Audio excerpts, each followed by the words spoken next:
Here's a money question almost every homeowner asks. Should you pay off your mortgage early or invest the extra cash instead?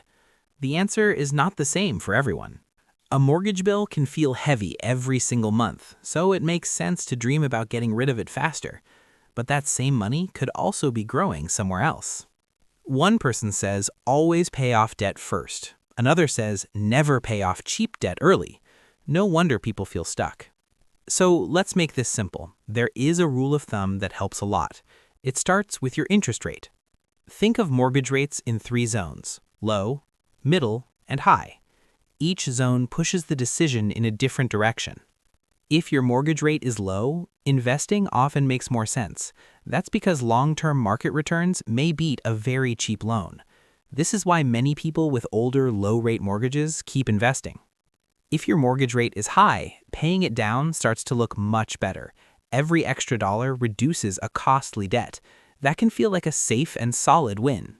The hard part is the middle. This is the gray area where the math is close, and that's where your personality and goals matter more. So what should you look at besides the rate? 3 big things matter most: your risk tolerance, your liquidity, and your cash flow needs. Before either choice, build your emergency fund first. Cash for surprises protects you from bad decisions later. It gives you breathing room. And if you have high-interest debt, that usually comes before this debate. Credit card interest can crush your progress fast. Clear the expensive debt first. Now let's talk about how mortgages work. In the early years, a large part of your payment goes to interest. That's why extra payments can help more at the beginning. Early in the loan, interest takes a big bite, so extra principal payments can save real money over time. This is one reason some people love early payoff. Later in the loan, more of the payment goes to principal instead. That means the payoff math changes as time passes. Timing matters. One big advantage of paying off your mortgage early is certainty. The return is basically your mortgage rate. That return is guaranteed, not hopeful. So if your rate is 6%, paying it down is like earning 6% with no market drama. That's powerful, especially for people who hate uncertainty. But if your mortgage is around 3 or 4%, the story changes. That debt is much cheaper. In that case, investing may have more upside over time. Historically, stocks have delivered higher long-term returns than many low mortgage rates. That doesn't mean they always will, but it explains why low-rate borrowers often keep investing. Still, investing is never guaranteed. Markets can disappoint for years, so you should never compare market returns to mortgage savings like they are equally certain. The market moves up and down. Some people can handle that easily. Others lose sleep the moment their balance drops. Your timeline matters a lot here. The longer your time horizon, the more time compounding has to work. Short timelines need more caution. If you're young, you may have decades ahead of you. That gives investing more time to recover from bad years. Time can be a powerful advantage. If you're close to retirement, the picture may change. Lower monthly expenses can matter more than chasing higher returns. Safety and simplicity start to matter more. Now, let's talk about liquidity. Liquidity means how easily you can access your money, and this part is huge. When you put extra money into your house, it becomes harder to access. That money is trapped as home equity unless you sell or borrow against it. A house is valuable, but not very liquid. Investments are usually easier to reach. You can often sell and turn them into cash much faster. That flexibility matters if life changes. Emergencies don't wait for perfect timing. If your car breaks, your roof leaks, or your job changes, cash matters. That's why flexibility is part of this decision. Taxes also show up in this conversation. Some homeowners can deduct mortgage interest, but that benefit depends on your full tax situation. And here's the key point. A tax deduction does not automatically mean keeping the mortgage is better. You still need to compare the real numbers. Now let's be honest about emotions. Some people simply feel better owning their home outright. That peace of mind has real value. If debt bothers you every day, early payoff may be worth more than spreadsheets can show. Money is emotional. Good plans have to work in real life. But if you're calm with volatility and love long-term compounding, investing may fit you better. Some people are happiest when their money keeps working. That matters too. Here's the part many people forget. You do not always have to choose only one path. A split strategy can be very smart. You can send some extra money to the mortgage and invest the rest. That way, you lower debt while still building wealth. It creates balance. Imagine you have an extra $250 a month. You could divide it instead of forcing an all-or-nothing decision. That often feels more sustainable. Some people make one extra mortgage payment a year. It's simple and easy to remember. Small habits can still make a difference. Others pay bi-weekly instead of monthly. That creates the effect of one extra payment each year. Over time, that can shorten the loan meaningfully. Even adding an extra $100 each month can help. It may shave years off the loan. Consistency matters more than perfection. And if your budget allows more, like $500 extra, the impact gets bigger. The loan can shrink faster. Interest savings grow too. Lump sums can also help. A bonus, tax refund, or extra income can go straight to principal. That gives you flexibility without changing your monthly routine. Some people also hope to refinance later. If rates drop, that could improve the math, but hope is not a plan.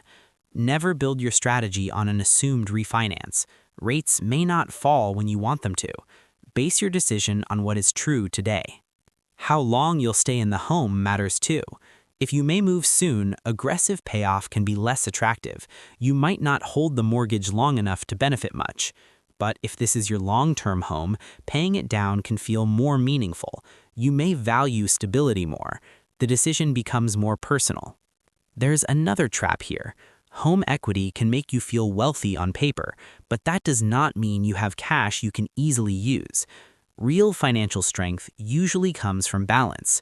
Home equity, investments, retirement savings, and cash all play different roles. One asset should not do everything.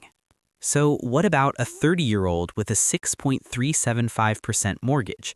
That's interesting because the answer is not extreme. The rate is high enough to take seriously, but age still favors long-term investing. For that kind of person, a hybrid approach may make the most sense. Keep investing, but also make extra mortgage payments. You don't need to shut off one goal to support the other. Before extra mortgage payments, make sure you get your employer match if you have one. That is hard to beat. Free money deserves priority. Retirement accounts matter too. If you're behind on long-term savings, that changes the decision. You can borrow for a house, but not for retirement. And again, do not ignore your emergency fund. If extra payments leave you cash poor, the plan is too aggressive. Stability comes first. As a rule of thumb, once mortgage rates get around 7% or higher, paying them down looks very attractive. That hurdle is high. The guaranteed return becomes hard to ignore. When mortgage rates are around 4% or lower, investing usually becomes more compelling. Cheap debt gives you room to chase long-term growth. That is why many low-rate homeowners do not rush payoff. Between roughly 4.5% and 7%, there is no universal answer. This is the personal zone. Math matters, but so do emotions and flexibility. So use a simple flowchart. Start with your rate. Then check your risk tolerance, liquidity needs, age, and retirement progress. If you are conservative, hate debt, and want certainty, leaning toward the mortgage can be smart. That does not make you irrational. It means you value stability. If you're comfortable with risk, have a long horizon, and want growth, leaning toward investing can be smart. That does not make you reckless. It means you understand volatility. Ask yourself one honest question. Which choice helps you sleep better at night? Peace of mind is not a small thing. If your income is unstable, liquidity becomes even more important. Keeping more money accessible may beat locking it into the house. Flexibility can protect you. If your income is stable and your savings are strong, you have more freedom. You can choose a balanced plan with confidence. Strong cash flow gives you options. Now, let's avoid common mistakes. People often get emotional and go too far in one direction. That can backfire. Mistake number 1 is draining all your cash to attack the mortgage. Then one emergency shows up and suddenly you feel trapped. Mistake number 2 is stopping investing completely. That can cost you years of compounding, especially if you're still young. Mistake number 3 is ignoring the details of your loan. Some mortgages have rules or penalties. Always read the fine print. Mistake number 4 is forgetting your other goals.